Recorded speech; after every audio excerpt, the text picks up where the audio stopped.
Hi everybody, let's see what we are going to create. Today is one slide just in PowerPoint. Let's try to create it. It has a nice transition. At first we need to create a new slide.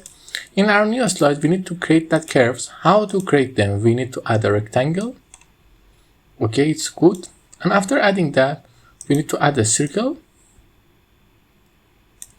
You see these curves here? These curves are up. Because of that, we need to increase it by shift, then select these two things and go to shape format and just simply make them fragment. Then delete the things we don't need.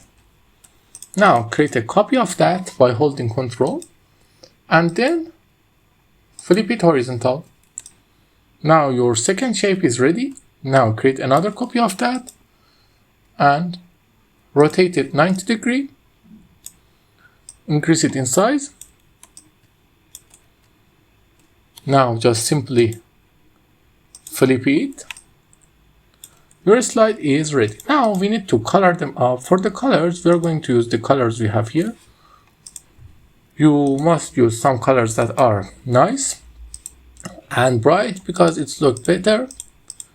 Let's go with this yellow, this blue, and this blue. And also I think this blue. Okay, it's good. You can also just align this with this green to look better. Okay, now we create it. We need to paste the text. The text is just simple. I just copy and paste them. Now we copy that and we need to create the first slide.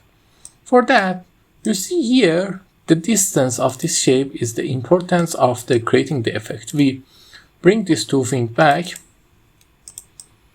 a little and change the position of these two. Now for the color change, we select this 4 and change the color to blue and it's ready. Or we can also change the color of this thing to, I think this is good. Okay, now we just set the transition to morph. And your slide is ready. Let's take a look. If you like this kind of videos, don't forget to like and subscribe and tell me in the comments. Until then, have a nice time.